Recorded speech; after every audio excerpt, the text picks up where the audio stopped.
il-ġimgħa tas-27 ġimgħa matul is-sena, sena 1. Qari mill-Evanġelju ta' San Luqa, kapitlu 11, versi minn 14 sa 26. Ġesu kien qiegħed ikeċċi xitan li kien imbikkem. Meta x-xitan ħareġ l-imbikkem tkellem u n-nies taġbu. Iżda xi wħud minnhom qalu: bis-saħħa ta' Belzebul, il-prinċep tax-xjaten, qiegħed ikeċċihom ix-xjaten. Oħrajn biex ġarbuh ridu minn għandu sinjal mis-sema.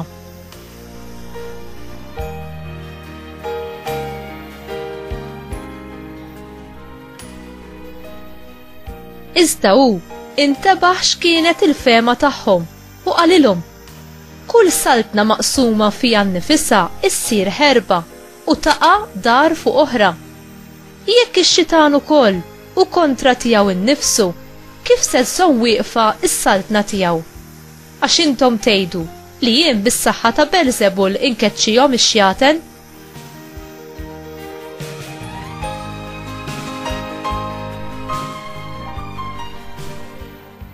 Imma jekk jiena qiegħed inkeċċi x-xjaten bis-saħħa ta' Belzebul u liedkom bis-saħħa ta' min ikeċċuhom, għalhekk huma stess ikunu l-imħalfin tagħkom. Iżda jekk jiena qiegħed inkeċċi x-xjaten bis-saħħa ta' Alla, dan ifisser li waslitilkom is-saltna ta' Alla.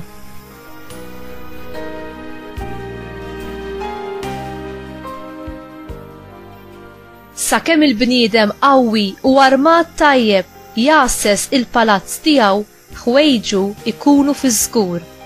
Imma jekk wieħed aqwa minnu jaqbes fuqu u jelbu, jaħtaflu l-armi kollha li fuqhom kien iserraħ rasu u jqassam il-priża tiegħu. Min mhuwiex miegħi huwa kontra tiegħi u min ma jiġborx miegħi ixerret. Meta l-ispirtu imniġġes joħroġ minn bniedem, huwa jmur jiġġerra u jfittex il-mistrieħ f'art nixfa u billi ma jsibu mkien jgħid: mela nerġa' lura lejn dari mnejn ħrixt. U x'ħin jiġi isiba miknusa u kollox postu. Imbagħad imur iġib 7 spirti oħra qar minnu u jidħlu joqogħdu hemm ġew. U fl-aħħar dak il-bniedem isib ruħu f'qagħda qar minn ta' qabel.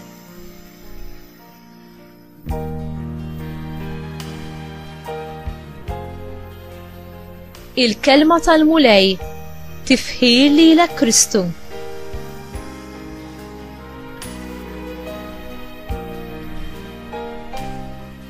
Int tagħmel użu sħiħ mill-protezzjoni spiritwali li l-mulej jipprovdi għall poplu tiegħu. Il-mulej jassigurana mill-protezzjoni tiegħu minn ħsara spiritwali. F'Salm 91, versi minn 9 sa 11 insibu: għax int għandek il-mulej ken tiegħek, għamilt l-oli amara tiegħek, ebda deni ma jiġrilek, ebda ħsara ma tersaq lejn darek, għax l-anġli tiegħu hu jibatlek u jħarsuk fit-triqatek kollha. In-numru vast ta' eżorċiżmi li għamel Ġesu kienu iċibu l-ħelsien lil ħafna li kienu mħabta u oppressi bil-ħidma tal-ispirti ħsiena. Ġesu innifsu iltaqa' ma' oppressjoni personali u issara max-xitan meta għadda mit-tiġrib fid-deżert propju qabel ma beda il-ħajja ministerjali tiegħu. U rebaħ fuq il-ħażin bl-ubbidjenza tiegħu għar-rieda tal-missier.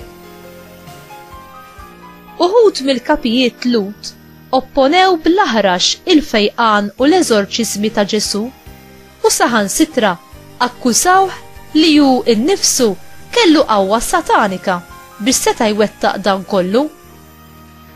Kif seta' iġib il-qawwa u l-awtorità biex jeħles individwi mis-seta tax-xitan? Ġesu wieġeb għal dawn l-akkużi li kienu qegħdin isirulu billi qal illi l-eżorċisti l-oħra ta' żmienu ukoll allura setgħu jiġu akkużati bl-istess mod. jgħidilhom li saltna maqsuma fiha nnifisha ma setatx iżżomm. Li kieku Satana kellu jsellef il-qawwa tiegħu biex tintuża kontra s-saltna tiegħu stess, allura is-saltna tiegħu kienet tisfa meqruda.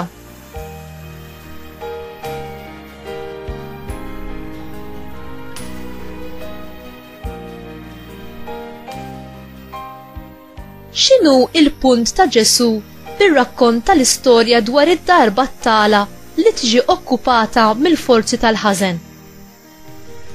Mhux biżżejjed li naqtaw il-ħsibijiet u drawwiet ħsiena. Irridu wkoll nimlew il-vojt balla li hu lajn tat-tajjeb u s-sewwa kollu. Kien għalhekk li Sant Wistin jgħid: Int ħlaqtna għalik o Alla u qalbna ma ssib qatt kwiet jekk ma tistrieħx fik. U int biex timla l-vojt tal-qalb tiegħek. Ġesu jagħmilha ċara li ma hemmx partiti newtrali, jew aħna għal Ġesu jew kontrih, jew għas-saltna talla jew kontrija. Jekk ma nobdux il-kelma ta' Alla, inkunu niftħu bieb għas-seta tad-dnub u tax-xitan li jaħkmuna. Jekk irridu ngħixu fil-libertà mid-dnub u mix-xitan, allura id-dar tagħna, jiġifieri ir-ruħ u l-qalb tagħna, iridu jkunu okkupati b'Ġesu, fejn inħalluh is-Saltan bħala s-sit, is-Salvatur u l-Mulej. U int, qiegħed tgħix fil-paċi u s-sigurtà ta' ħajja sottomessa għal Alla u għall-kelma tiegħu, jew qed tħalli xi spazju minn fejn ix-xitan jista' jħodd it-tajjeb li fadal fik u bekk is-Saltan hu bid-dnub u l-mewt fil-ħajja tiegħek.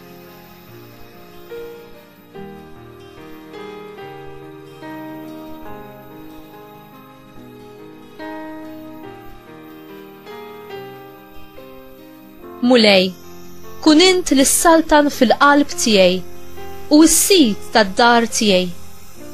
Għażiża Marija, tempju fejn jammar Alla, tħalli xejn f'ħajti li ma jkunx taħt is-seta ta' ibnek, l-uniku re li jsaltan bl-imħabba, bil-ħnina u fis-sewwa, biex bħalek jiena ngħix fil-mistrieħ li jiġi mill-ken li joffrili hu u taħt il-protezzjoni materna tiegħek.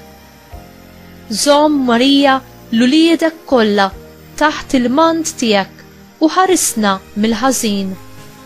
Amen.